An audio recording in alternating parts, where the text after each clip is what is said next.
Vamos começar os nossos trabalhos.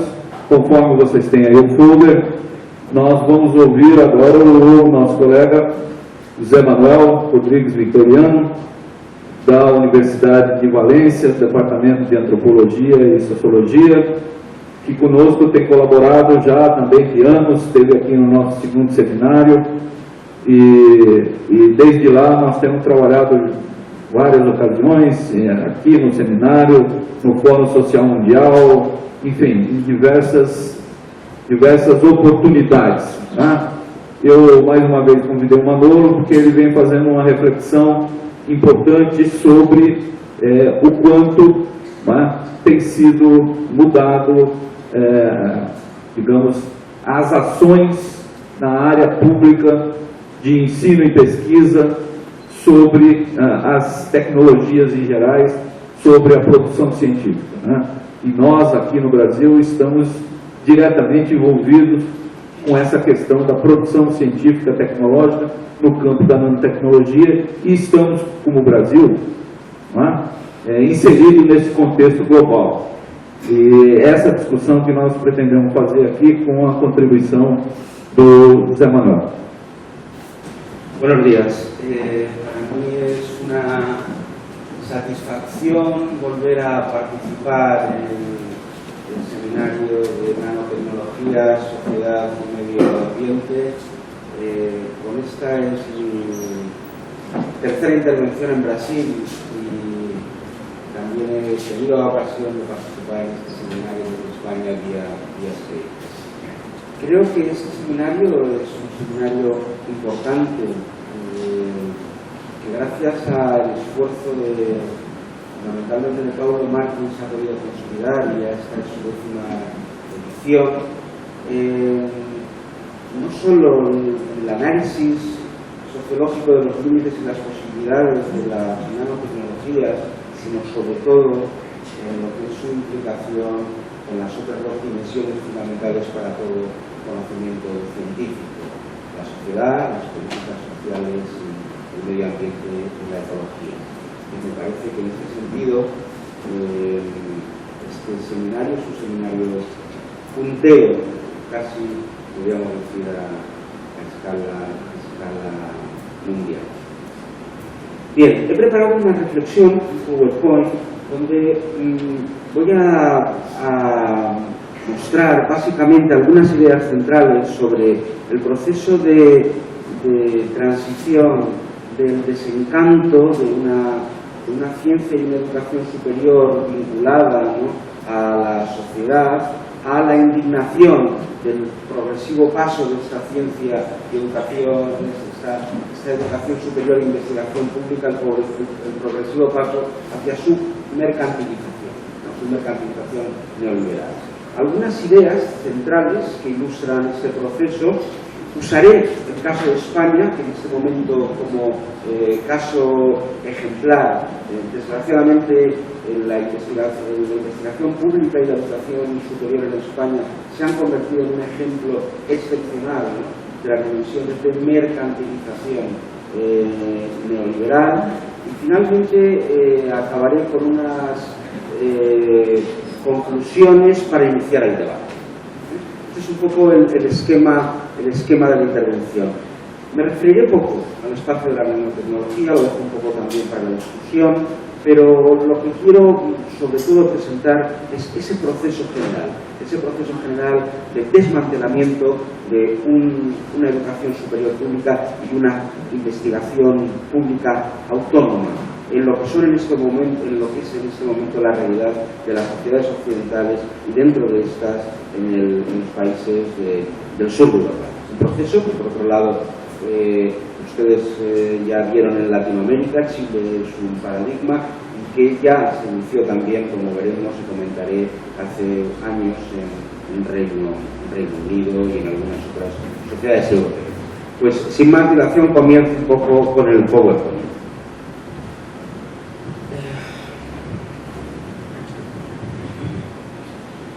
La primera idea es esta: la democratización del acceso a la enseñanza superior y la financiación de la investigación pública fue uno de los elementos centrales de legitimación política y social del Estado del Bienestar Europeo, de las sociedades del bienestar. Esa idea es fundamental. Si no partimos del pacto keynesiano entre capital y trabajo, que da lugar al momento más brillante y de mayor desarrollo de las sociedades occidentales, tras la Segunda Guerra Mundial, no podemos entender qué es lo que está pasando. Este es el pacto keynesiano que se inicia en la década de los 50, 60 y 70, es uno de los elementos centrales, ¿no?, de una universalización de la enseñanza superior en Europa y de la autonomía del espacio de investigación público.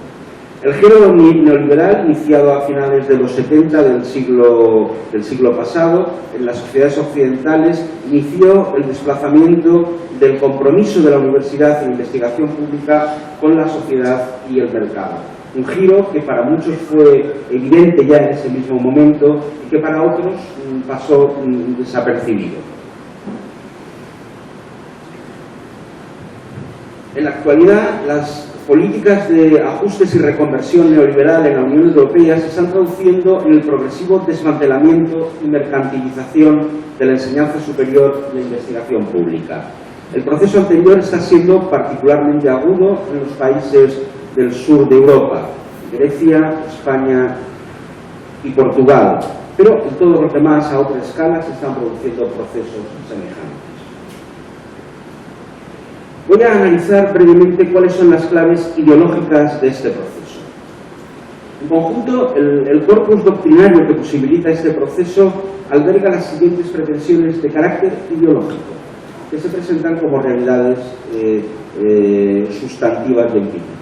En primer lugar, se dice que nos encontramos en la sociedad de la información y el conocimiento. Este cambio, el estar en la sociedad de la información y el conocimiento, que lleva a la producción de bienes materiales, que lleva de la producción de bienes materiales a bienes inmateriales. En consecuencia, en parte, la producción se está haciendo más intensiva en lo que respecta al conocimiento. La centralidad del conocimiento como un elemento sustantivo de este cambio. En otras palabras, parece que los productos se venden gracias tanto a las técnicas cada vez más sofisticadas que se usan para elaborarlos, como a las ideas que representan y que se usan para comercializarlo. Todo lo cual depende de la investigación de trabajadores altamente cualificados. Es un poco la épica ideológica del proceso.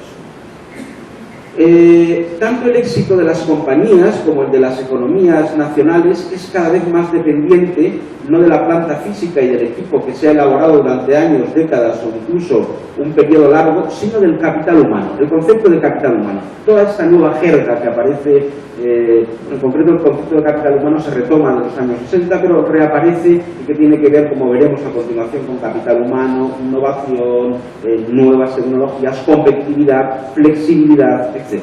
Es una jerga básicamente de carácter ideológico. El punto central, como veremos después, es el propio concepto de innovación, ¿no? Es decir, el capital humano, es decir, las habilidades, conocimientos e imaginación de sus fuerzas de trabajo. Es por medio del uso exitoso de estas habilidades para abastecer lo que quiere el mercado mundial, como pueden prosperar los individuos, las firmas y cada país en conjunto. En este contexto, la enseñanza universitaria debe subordinarse, la pública, a la investigación y esta a las necesidades cambiantes de las empresas y el mercado. El giro es notable, lo subrayo. Ya que en este espacio internacional de intensa competitividad y de complejidad creciente, la investigación universitaria suele tener más calidad y es más barata para las grandes compañías. La lógica de la empresa liberal, según la cual sus gastos deben ser financiados por todos y los beneficios son solo de ellos, se aplica de lleno en los procesos de enseñanza e investigación en las universidades públicas. Es decir, la idea básica, los costes son de todos y los beneficios son nuestros. Como sintetizaba un artículo del año 2012 publicado en The Economist, para ser innovadores los estados deben limitarse a lo fundamental, a los gastos. En infraestructuras, educación y desarrollo de capacidades y dejar que el resto se haga en el almacén de los innovadores.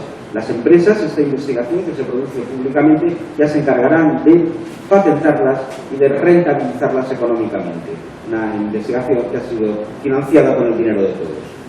De esta manera se construye el mito ideológico de los emprendedores privados tecnológicamente innovadores. En resumen, como dicen Voltaire y Chapiello, el nuevo espíritu del capitalismo neoliberal propone una nueva economía basada en el conocimiento, la innovación y sus tecnologías aplicadas. Que este conjunto, debidamente patentado, llevará al capitalismo global a un futuro de continua prosperidad. Este es el mito, esta es un poco la narración, la narratividad de este mito, ¿no? El beneficio económico es el motor que impulsa estas reestructuraciones neoliberales de la educación superior y la investigación pública en las sociedades occidentales. Las ideas centrales que dan cobertura ideológica a estas transformaciones son la de sociedad y economía del conocimiento, del concepto, el caballo de Troya, el concepto cliché de innovación. Si me permiten una broma, en la década pasada había una película española que se llamaba, el título era ¿Por qué hablan de amor cuando quieren decir sexo?, ¿no? Aquí ocurre un poco algo parecido, ¿no? ¿Por qué hablan de sociedad del conocimiento cuando quieren decir economía del conocimiento, ¿no? La universidad, la investigación, la docencia se subordina claramente a este esquema, la pública, y tiene una clara función. Se le asigna un lugar especial, convertirse en motor para la innovación y la transformación económica empresarial. Este es el nuevo lugar de la universidad y la investigación pública.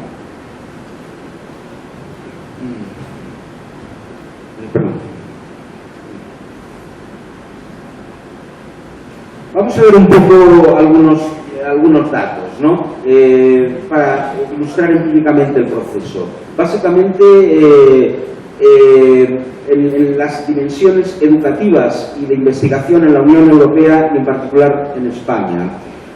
La idea central es que el espacio superior de educación ha ido progresivamente encareciéndose en los países europeos, pero no en todos, ¿no? En los países con los precios más caros en las tasas, se da la paradoja que los países con los precios más caros en las tasas de matrícula no lo compensan con un buen sistema de becas. En cambio, otros países europeos, los nórdicos en particular, donde la enseñanza también es cara, sí es compensada es compensada con un mayor porcentaje de becas. España, en este caso, como los países del sur en general, es uno de los 10 países de la Unión Europea con los precios más caros, más tasas académicas y peores becas. Los estudios universitarios han subido en España un 40% en los 2 últimos años. El número de estudiantes que paga los precios públicos y no recibe ningún tipo de beca es uno de los más altos en la Unión Europea.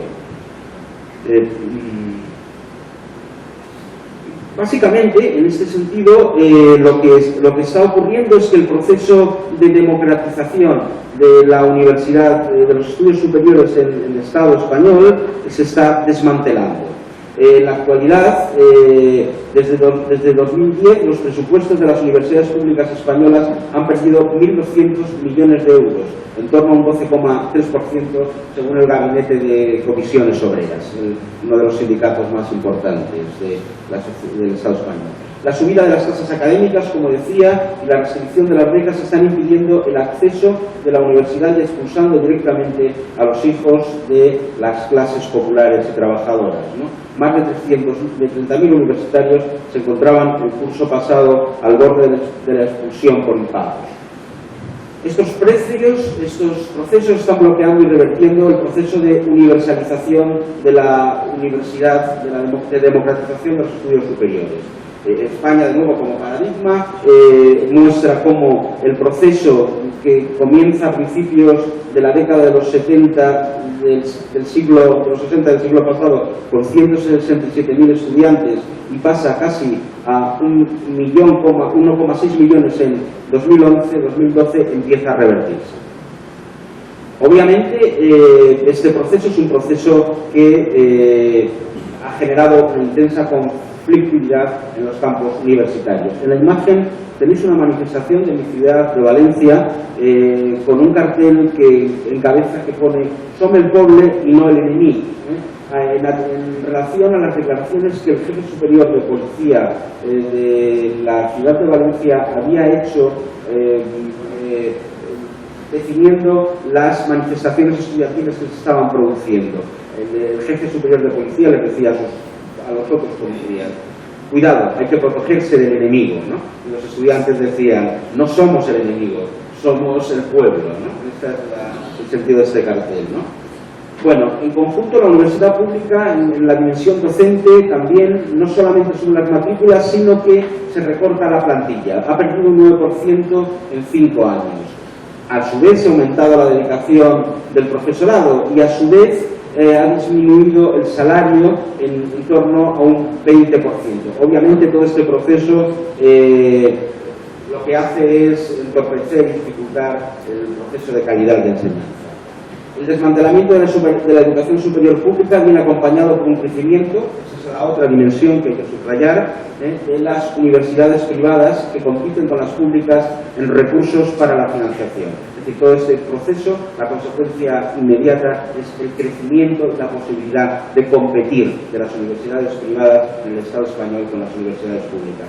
Permitidme que también haga una breve referencia en el campus de la Universidad de Valencia, donde yo trabajo, el campus de Tarongers, la publicidad de la universidad privada, el eslogan era «Vente a aprobar». Aprobar en castellano tiene 2 sentidos: a matricularte y a aprobar, a ser aprobado. En nosotros, si te matriculas en la universidad pública, te garantizamos el aprobado. Bueno, en tema de investigación lo mismo. En 2013 en Europa los recortes en investigación han supuesto del orden de un 12% respecto a los 80.000 millones de euros que el programa Horizonte 2020 iba a destinar en los próximos 7 años. La Unión Europea invierte un 1,9 del PIB frente al 3,3 de Japón, al 2,8 de Estados Unidos o al 3,4 de Corea del Sur. En España este proceso se ha acentuado, hasta tintes dramáticos. El gobierno redujo en un 15% las subvenciones en 2012 y en un 14% en 2013. El plan estatal ha aplazado una década el objetivo de equipararse al 2% del Producto Interior Bruto en I+D+I. Y el número de plazas de investigadores en los organismos públicos también ha disminuido. Ha pasado de 681 en 2007 a 15 en 2013, de nuevas plazas. Como ven, es una cosa espectacular, ¿no?, la reducción del número de investigadores. Los programas de contratación de jóvenes investigadores han sufrido una reducción del 30% o superiores. ¿Qué ha pasado? ¿Qué está pasando? Yo creo que más España como ejemplo paradigmático lo que nos anuncia es un futuro que me gustaría que observasen con atención, un futuro que tenemos que prevenir. Si queremos mantener la posibilidad de una autonomía en nanotecnologías, en investigación científica, en educación superior, debemos estar muy al tanto, y Brasil en particular yo creo que en este momento debe estar muy al tanto de que este proceso no se reproduzca. Lo que ocurre finalmente es que se está desmontando el proceso de investigación pública. La reducción, los recortes, los ajustes hacen que los equipos punta en biotecnologías, en nanotecnologías, se desmantelen y sus investigadores centrales tengan que inmigrar a otros países europeos o a otras partes del mundo. También, en términos sociológicos, generan unas dinámicas muy interesantes. Se está consiguiendo que estos procesos de recorte alfabeticen socialmente a los científicos. Los científicos, en mis investigaciones he podido constatarlo, con casos, por supuesto, con excepciones que honran, por supuesto, al conjunto, tienden al autismo. No tienen capacidad en su brillantez en cada una de sus áreas, que muchas veces raya pues, la excelencia, ¿no? No se corresponde con la percepción social de su trabajo. Y son en ese sentido bastante autistas hasta que les cierran el grifo. Entonces descubren que existe la sociedad. Entonces descubren que sí que salen a la calle a decir, nosotros hacemos ciencia. Esto es lo que está pasando ahora mismo en España, ¿no? De alguna manera, como se están movilizando, salen a la calle, protestan, hunden la ciencia y la tecnología, por supuesto con razón, pero descubren entonces que son un servicio público, cosa que si lo hubieran descubierto antes probablemente hubieran puesto más difícil su desmantelamiento, y aparecen movimientos, ¿no? 100 directores del Centro Superior de Investigaciones Científicas denuncian la asfixia económica que padecen y advierten de la paralización de su actividad. Se producen, denuncian también la reducción de ingresos, en general se vuelve a descubrir esta dimensión social de maneras tímidas y de maneras más contundentes. Por ejemplo, los investigadores aparecen en concursos de televisión para subvencionar sus proyectos de investigación. Asisten a programas de televisión de preguntas, ¿no? y para obtener ingresos para poder continuar su investigación, ¿no? Pasan a una dimensión casi de caridad, ¿no? También aparecen otras experiencias más comprometidas como el crowdfunding, ¿no? Para financiar y continuar con investigaciones que el Estado ha dejado de subvencionar. También salen a la calle y recogen firmas. Fíjense hasta qué punto la plataforma Ciencia con Futuro se ha movilizado, que solamente en un tiempo récord ha recogido en torno a 200.000 firmas en la sociedad española solicitando su apoyo. La Carta por la Ciencia que han enviado al presidente del Gobierno no ha tenido acuse de recibo. El presidente del Gobierno español no se ha dado por enterado de esta Carta por la Ciencia. También, como se ve un poco en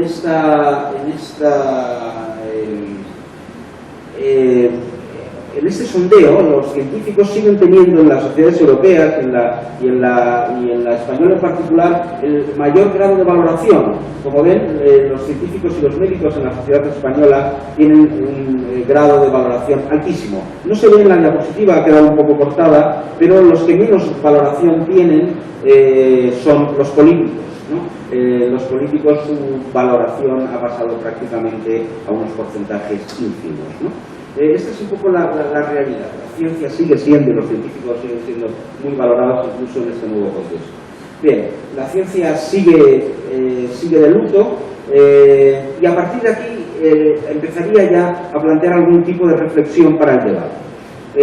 Una noticia que me llamó mucho la atención en estas últimas semanas, cuando estaba preparando esta intervención, fue una noticia del periódico El País en España que decía literalmente: la venta de alimentos pasados de fecha ya es legal en Grecia, ¿no?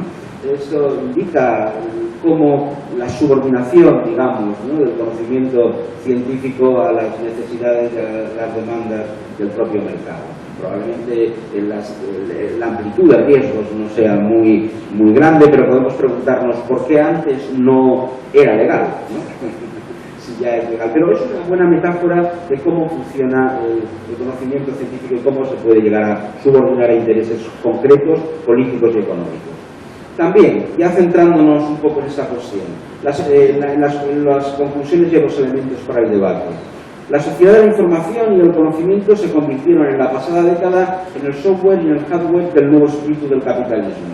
Un instrumento discursivo imprescindible para justificar en términos colectivos la participación en la empresa capitalista y defender, frente a las acusaciones de injusticia, la forma en que es animada y gestionada. El problema, como veremos ahora, con la gran regresión neoliberal, es que ya ni siquiera parece que se necesite esa legitimación. Es una de las cuestiones más interesantes, ¿no? La gran regresión neoliberal, iniciada en 2007, ha aumentado el espacio de privatización de los conocimientos más rentables y estratégicos y está intensificando el desplazamiento de las comunidades científicas agrupadas en torno a la administración pública hacia las corporaciones científicas y tecnológicas. Aún así, el discurso político oficial sigue situando a la investigación y el desarrollo a la cabeza de sus prioridades, ya que en la práctica sus recortes tienen menos consecuencias electorales. Aunque el proceso de desmantelamiento se está produciendo, el discurso oficial sigue insistiendo en la importancia de la ciencia, de la innovación. En la práctica están desmantelando. Y este desmantelamiento es rentable también en términos políticos, porque a pesar de que los científicos están bien valorados, el coste electoral es mínimo. También el de la propia educación superior. La segunda idea, el concepto de innovación, a lo que me he referido antes. El concepto de innovación es un cajón desastre, un caballo de Troya, y con toda su polisemia es el que está permitiendo legitimar el proceso contemporáneo de industrialización de la ciencia y presentarlo como una ruptura con el pasado. La innovación legitimará en aras del progreso, entendido como rentabilidad económica individual y colectiva, la estrecha relación entre administración, universidad y empresa. Muy interesante aquí recordar el proverbio japonés, ¿no?, que dice: si quieres innovar, estudia lo antiguo, ¿no? El concepto de innovación se ha convertido en una verdad autoevidente. Eso es innovación, ha innovado. Bueno, vamos a ver, no se puede innovar sin estudiar lo antiguo, ¿no? La innovación no es un truco de magia, aunque está funcionando en términos ideológicos como tal. La identificación discursiva entre la sociedad del conocimiento y la economía del conocimiento, entendida como una economía que se pone en valor mediante el uso del concepto de innovación y que tiene la rentabilidad privada su objetivo principal, permite invisibilizar una doble exclusión ciudadana. Esta idea es muy importante, ¿no? Por una parte, invisibiliza la relación con las desigualdades sociales en el acceso y uso de la información. La cuestión queda invisibilizada. Por otra parte, invisibiliza la cuestión central, el punto que a mí me parece central, la participación en la decisión de los usos sociales del conocimiento científico por parte de la ciudadanía. En términos concretos, en términos reales, no podemos hablar de democracia en sentido estricto cuando las decisiones sobre los usos sociales de la ciencia no forman parte del conjunto de decisiones sobre las cuales los ciudadanos debemos decidir. Esa cuestión es central. El desmantelamiento del sistema de educación e investigación públicos está propiciando una mayor desigualdad social entre las clases sociales, y esto en un tiempo mínimo de 2 o 3 años. Estamos empezando a ver ya en términos empíricos esta desigualdad. Parece evidente que el desarrollo científico y tecnológico, y esta es la segunda idea central que me parece que sería uno de los ejes de nuestro debate y que yo propongo como una afirmación, el desarrollo científico y tecnológico solo es posible con una mayor igualdad social en aquellas sociedades que explícitamente están comprometidas con la redistribución económica y el igualitarismo. Si esto no es así, el conocimiento científico-técnico y sus usos sociales se van a convertir en una comparsa, en un clima que va a ser usado en función de los intereses en cada momento.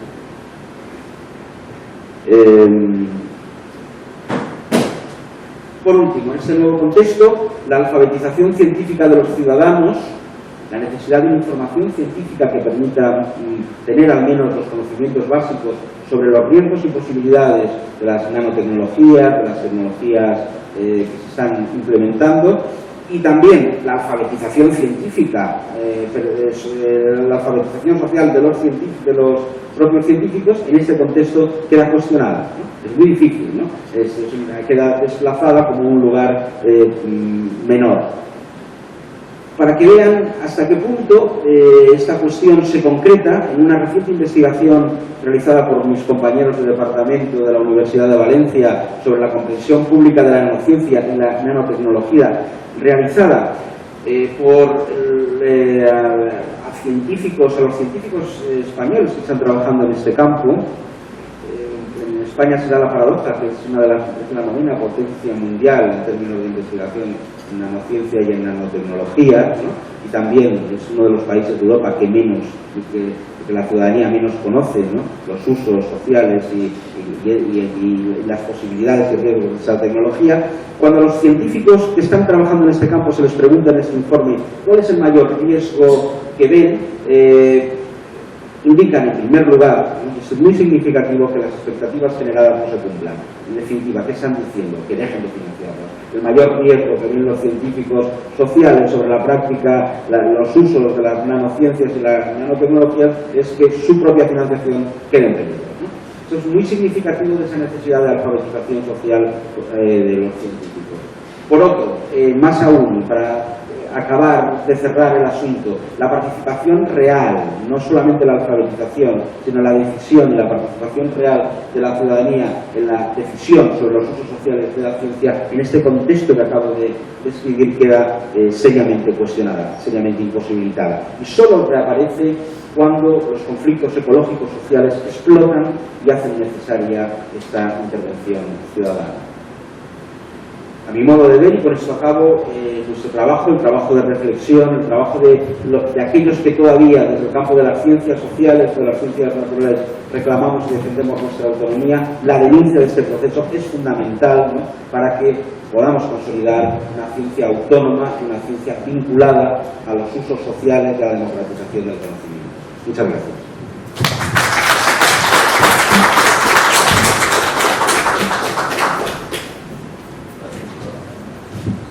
Vamos prender a luz acá para todos a mirar.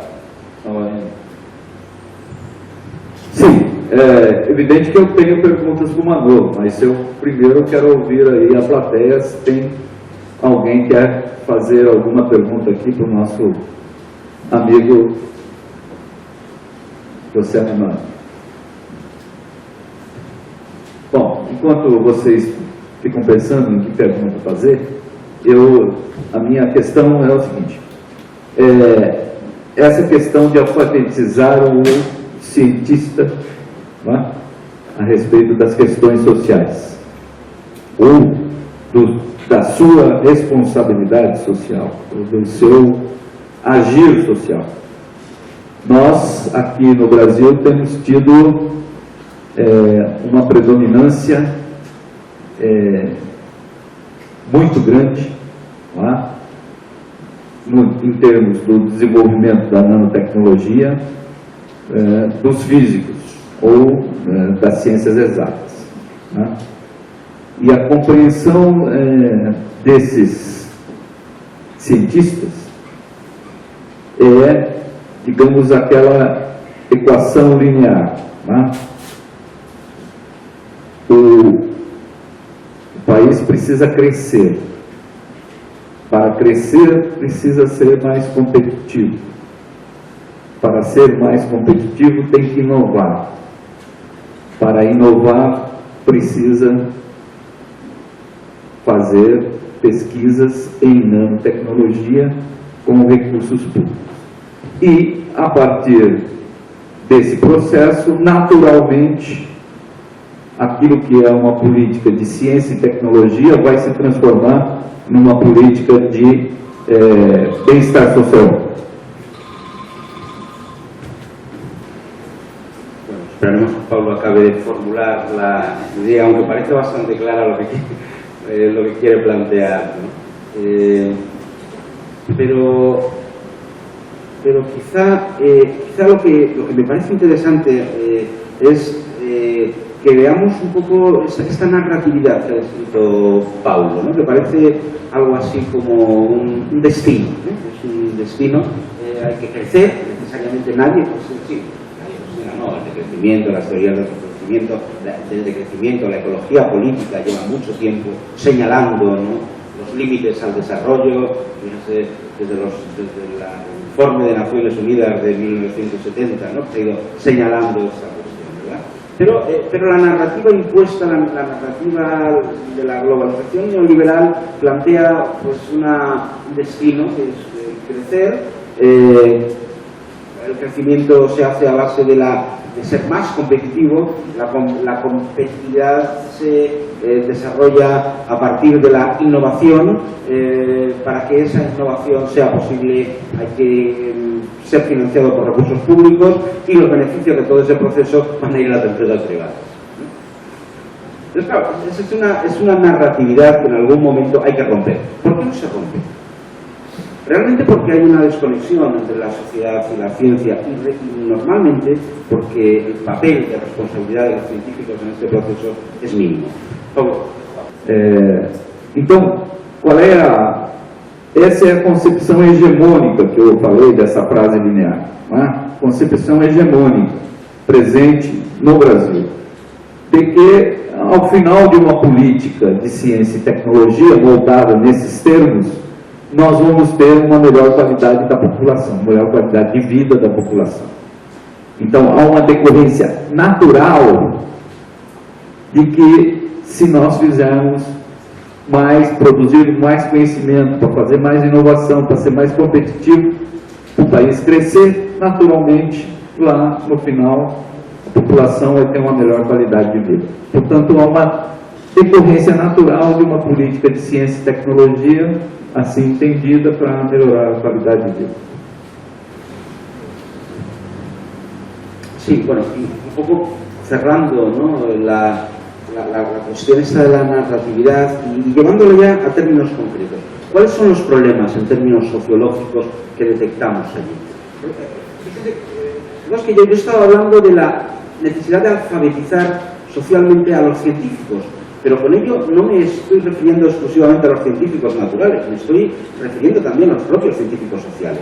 Mis compañeros sociólogos, ¿no?, los científicos, los economistas, por supuesto, tampoco, en una gran mayoría, han observado esa relación de su conocimiento con la sociedad, ¿no? Han pasado de lado, ¿no?, las implicaciones sociales que tiene el no trabajar desde un espacio de responsabilidad, el no pensar sobre los compromisos sociales de la sociedad. ¿Por qué ocurre esto? Por nuestro propio hábitus. El hábitus en términos de Bourdieu, un hábitus del científico encerrado en su torre de marfil pensando en sus problemas, ¿no? El hábitus de los universitarios, de los científicos como escolares, ¿no?, como buenos escolares que permanentemente estamos siendo evaluados y tenemos que mostrar a los otros que somos los mejores, ¿no?, en nuestra comunidad científica. Y esta lógica es absolutamente perversa, porque en esa lógica lo que se pierde es el sentido final de los usos sociales del trabajo. ¿Hasta qué punto? Dos ejemplos. Hasta el punto de que el perfil de docente en las universidades europeas tiene una doble dimensión. El perfil de profesor, una dimensión docente propiamente y una dimensión de investigación. Lo que está ocurriendo en los últimos años, empezó a ocurrir hace 10 años, pero prácticamente es un proceso semejante en toda Europa, y por lo que me están contando los compañeros de Brasil es algo muy parecido, es que la investigación, que era una de los trabajos añadidos al trabajo propiamente de formar, ¿no?, y democratizar el conocimiento superior, acaba teniendo una centralidad tan grande que los profesores universitarios somos penalizados si no estamos en los rankings de investigación con los criterios de investigación que los ministerios de turno definen, que suelen tener que ver la puntuación a la investigación con la rentabilidad económica de esa investigación, y si no se consiguen tener esta evaluación de buena investigación, nuestro lugar dentro de la jerarquía profesional baja. Aquellos que no investigan, cuando la investigación es una de las partes, y en muchos casos voluntaria, son castigados con más docencia. Esta idea implica otra idea más perversa todavía, y es que la docencia, desde esa idea, no se puede hacer sin investigación. Yo no conozco a ningún buen docente que sea capaz de enseñar sin hacer también investigación. Estas son un poco las cuestiones que me gustaría señalar en todo el proceso. Esta perversión. Estamos pensando que estamos trabajando para un espacio público, y en realidad lo que en realidad estamos haciendo, si no somos capaces de entender el proceso, es estar trabajando para los intereses económicos de otros, ¿no?, en este caso de la empresa neoliberal. Quem mais? Alexandre Quaresma. Microfone para ser registrado nas câmeras, para a posteridade, para a edição.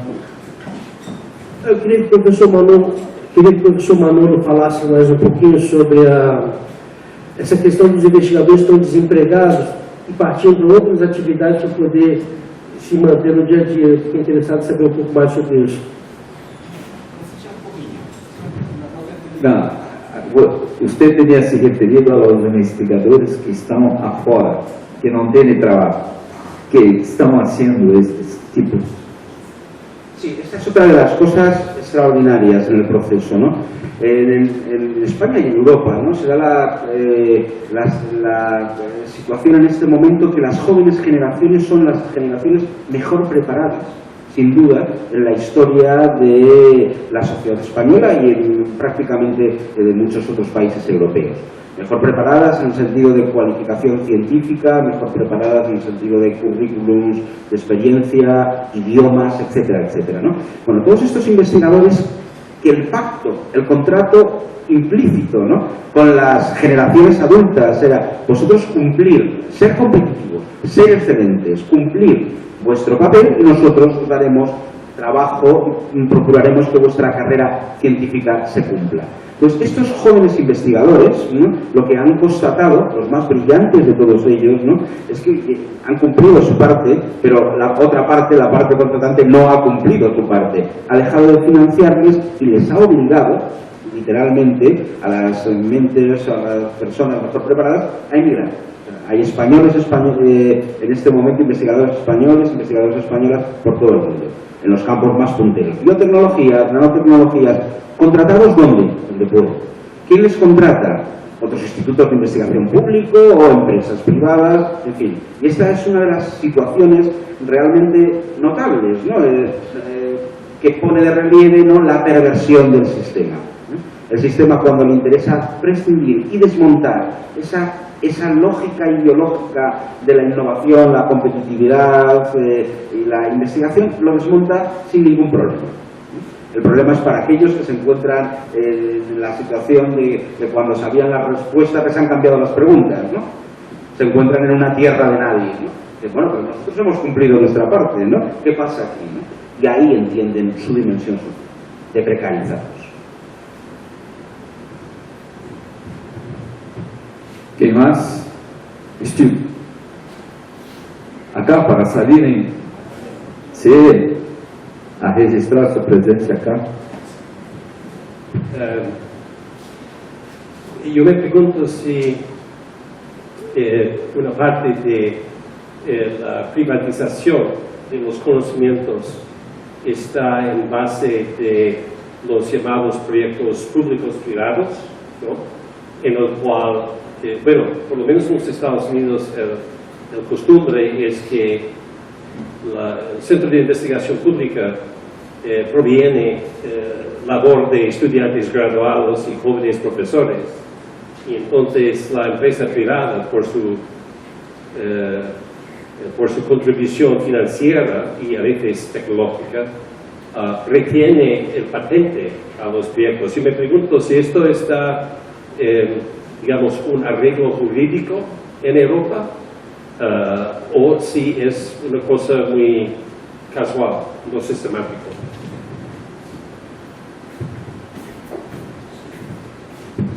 El título de mi intervención precisamente jugaba con esta idea, del desencanto a la indignación. El desencanto se produciría en este campo cuando se constata que la aspiración a una universalización del conocimiento, ¿no?, y a una autonomía de la investigación pública, ¿no?, dirigida a mejorar, ¿no?, la propia sociedad, se pierde, ¿no? Se constata esta dimensión, las aspiraciones de una ciencia democrática, ¿no? Ahí se produce el desencanto, pero el desencanto precisamente tiene que ver con ese primer momento en términos históricos, ¿no?, de vinculación entre lo público y lo privado. En un nuevo complejo tecnológico, este es el atractivo que tiene esta imagen para los profesores universitarios eran los investigadores. Vais a ser investigadores, pero también vais a ser empresarios, ¿no? Vais a tener vuestro espacio de trabajo, vais a producir patentes, ¿no? Y entonces ahí, este es el primer momento, ¿no? De hecho, lo más interesante es que todos los científicos que ahora están protestando, no protestaron, me refiero a los españoles y a los europeos, cuando estaban en ese lugar de hibridación entre lo público y lo privado. Ahí no hubo ninguna protesta, ¿no? La indignación viene después, cuando se entiende que cuando la propia regulación, la propia lógica neoliberal es capaz incluso de prescindir de esa legitimación. Eso es tal y como yo lo entiendo en estos momentos. Algo más. Mira, Manolo, yo tengo también una pregunta más o menos así. Porque, mira, si están a destruir el sistema público de investigación, pero el conocimiento para hablar de nanotecnología. Muy bien, el sistema productivo necesita de más certezas. Nosotros tenemos muy incertezas en la nanotecnología. Entonces, para disminuir las incertezas, tenemos que producir más conocimiento para el universo de la producción. Pero si estamos a destruir el sistema público, ¿quién va a hacer la investigación para producir más certezas? ¿Y con qué plata? ¿Con la plata pública o con la plata privada? Paulo plantea una cuestión central que tiene que ver con la propia autonomía de la investigación pública. Si se desmantela la investigación pública, la capacidad en términos públicos de avisar y prever sobre los riesgos de determinados usos de las nanotecnologías queda en suspenso. Y de este modo, el principio de precaución, ¿no?, que ha mantenido y ha posibilitado pues, un trabajo científico coherente, no aplicar innovaciones tecnológicas cuando se desconocen los riesgos que pueden llevar adelante, cuando no se tiene seguridad sobre esos riesgos, queda en este nuevo sistema completamente relegado. Ese no es el problema. El problema para la empresa capitalista no es el riesgo. Ellos saben que si la innovación produce rentabilidad económica, el problema de que pueda provocar riesgos queda en un segundo plano, ¿no? Entonces, de tal manera que se puede desmantelar todo este proceso porque la seguridad en términos de rentabilidad económica es solo que el producto genere más riqueza, pero no que pueda causar problemas. ¿Mais alguém? Tânia?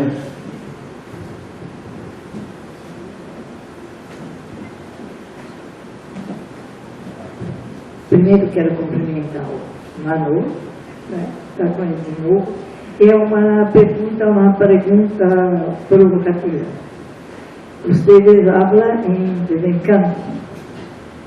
Le pergunto, los científicos, los docentes, perderam sua capacidade de movilização ou nunca tiveram?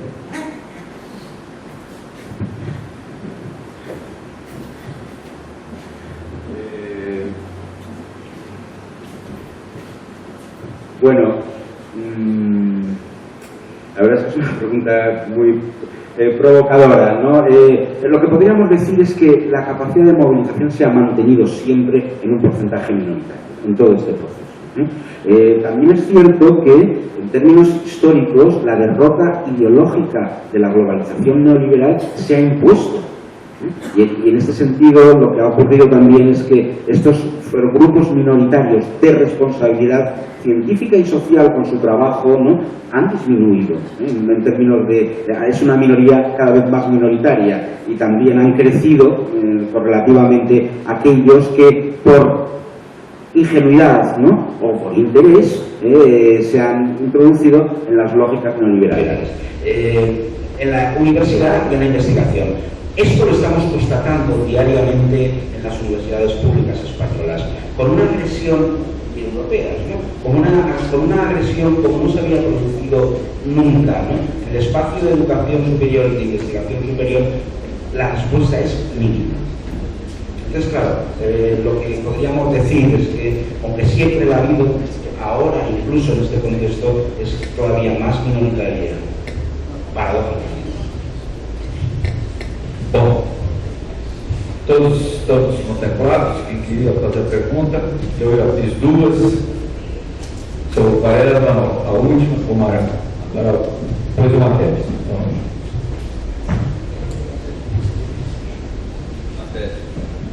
Gentilmente. Bom, eu gostaria de cumprimentar o Manu, parabenizar ele e dizer que eu tenho uma sensação um pouco assim, no sentido da Tânia, e não sei se é o sistema público que está em crise ou o sistema estatal. Tá? Ou seja, essa forma de financiar a ciência, não sei se o público tem muita capacidade de intervenção.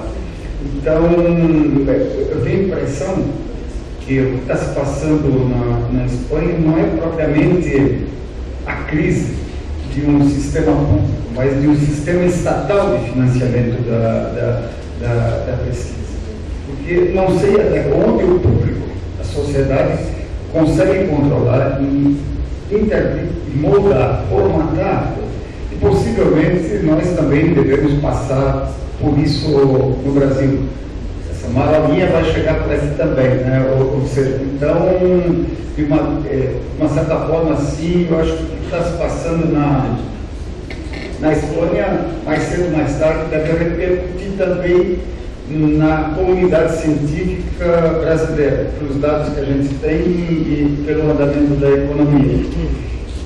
Claro, isso é uma grande ameaça, mas tem algumas vantagens também, né? Ou seja, obriga os cientistas nossos, né? Eu sou um pesquisador também, cumpro as tarefas, a abrirmos as nossas agendas de pesquisa, né?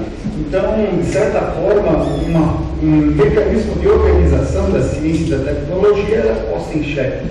E essa necessidade de procurar legitimidade na sociedade para mostrar o quanto é importante as atividades que eles fazem, não só na âmbito de tecnologia. E ontem, se a gente passear aqui nos corredores, tem fotografias belíssimas, né? Ou seja, trabalho científico e tecnológico de ponto. Quanto isso é importante para a sociedade, mas a sociedade precisa saber disso e participar não somente com os impostos, mas também na própria formatação da tecnologia. Então, eu acho que nesse sentido também a crise ela não é só negativa, ela também é oportunidade nesse sentido. ¿Va a otra pregunta? Sí, estoy de acuerdo. Me ha parecido puntualizaciones muy oportunas.